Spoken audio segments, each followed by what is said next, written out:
A very good evening, students.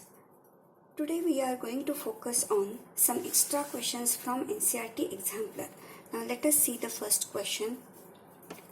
Find the largest positive integer that will divide 398, 436 and 542, leaving remainders 7, 11 and 15 respectively. Now here we have to find the largest positive integer. That means we have to find a number which can divide these three numbers, leaving remainders 7, 11 and 15 respectively. Now here it is given that on dividing 398, it gives or there is a remainder 7. That means on dividing this number by the required number, we will get the remainder 7. Same for the next two numbers, that is on dividing 436 by the required number, it gives remainder 11. And by dividing 542 by the required number, it gives the remainder 15. Let us see. Subtract this remainder from the given number. We will get the number as 391. It means that this number is exactly divisible by the required number. Now let us subtract 11 from the next number. We will get here the number 425. This 425 is exactly divisible by the given required number. Now again subtract this 15 from the next number, that is 542. We will get the number here 7 to 527. Now this number is exactly divisible by the required number. That means the required number is a factor of all these numbers. In other words, we can say that the required number is a factor of all these three numbers, which is common for these three numbers. So we have to find the SCF of these three numbers. Now we can use the prime factorization method to find the SCF. For that we have to factorize these three numbers first, that is 391, 425 and 527. Now factorize these numbers. By using divisibility rules, you can find the factors of the given numbers. Here the factors of 391 are 17 and 23. 7 into 23 is 391. Now these are two prime numbers, so we have to stop here. Then the factors of the next number. 425 is equal to, first divide it by 5. So 5 into here 5 8s are 40 and 5 5s are 25. Again we can divide this 85 by 5. So we will get the factor as 5 1s are 5, 5 7s are. Now all these three numbers are prime numbers, so we have to stop the factorization here of this number. Now the next number is 527. Now factorize this number. By factorizing this number, we will get the numbers 17 and 31. So these two are the prime numbers. Again we have to stop the factorization here. Now observe this factorization of these three numbers. Here 17 is the common prime number. For finding the SCF of the given numbers, we know that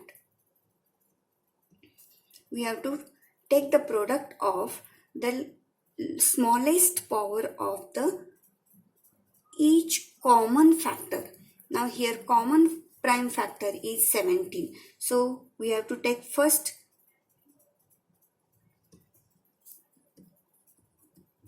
the common prime factor and its smallest power is 1. So only one common prime factor is there. So we are writing only 17 here and its smallest power is 1. So 17 is the SCF of these three numbers, and this is our required number. Now let us move to the question number 2.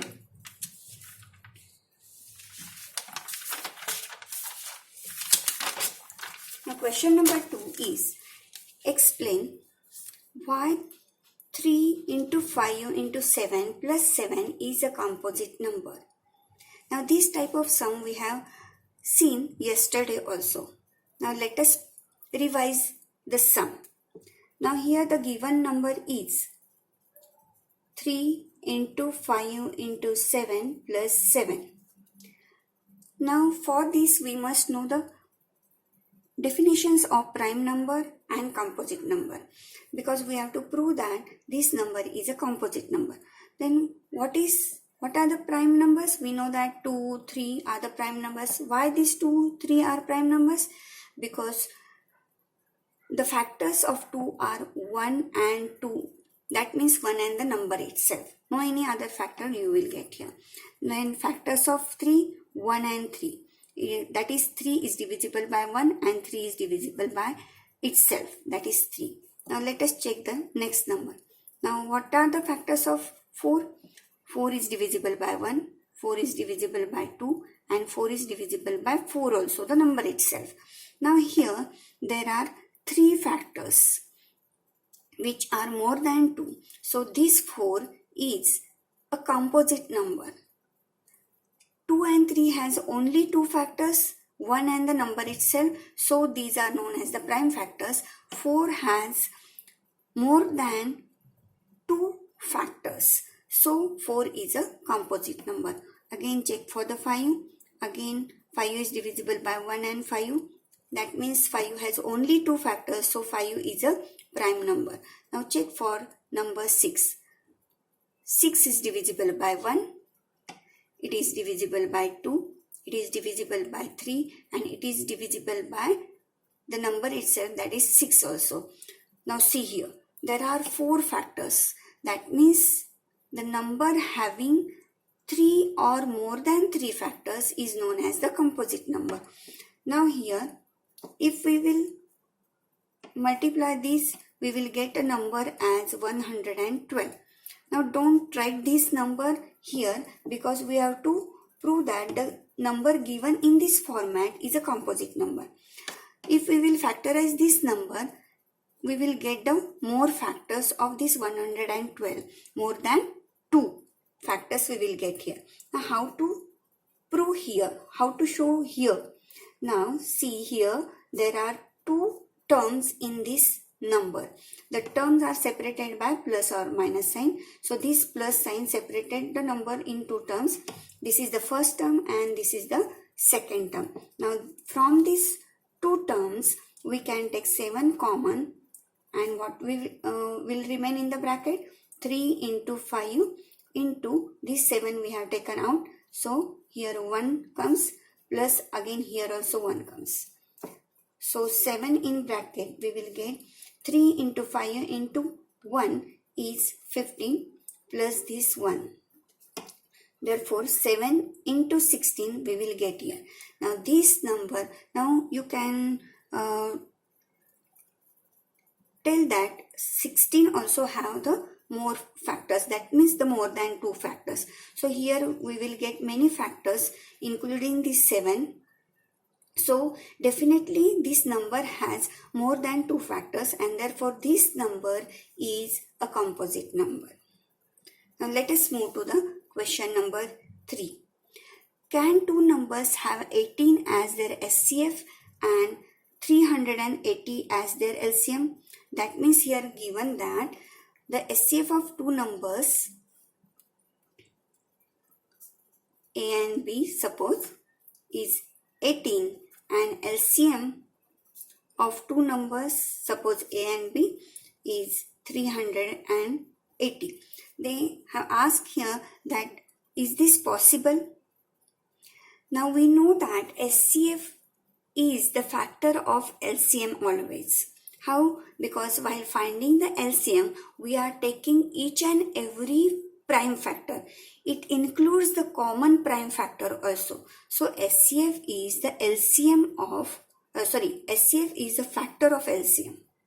Now let us check the factors of 380. What are the factors of 380? Here 5 7s are 35, remains 3, 5 6 are 30. Again, now this number is divisible by 2. So 2 3s are and through 2 8s are. Again, this number is divisible by 2. So here we will get 2 1s are, 2 9s are. 19 is a prime number, so 19 1s are 19. So here these are the factors of 380. Now here we will not get a 18 number by doing the combination of any two numbers or any two factors here. 5 2s are 10, 2 2s are 4, or 5 4s are 20. So we will not get 18 as a factor here. So 18 is not a factor of 380. So it is not possible that the two numbers have 18 as a SCF and 380 as their LCM. So this statement is wrong. Now move forward to the question number 4. Now question number 4 is, show that 12 raised to n cannot end with the digit 0 or 5 for any natural number n. This type of sum also we have seen yesterday. Here there was the number that is 6 raised to n ends with digit 0 that we have to check. Now here we have to check whether 12 raised to n ends with digit 0 or 5 for any natural number n. Now we know that the digits ending with 0 and 5, suppose 30, 35, 45 or 80 or 105, these all digit numbers are divisible by 5 as per the divisibility rule of 5. That means if 12 raised to n ends with 0 or 5, it is divisible by 5. So we have to consider first 12 raised to n.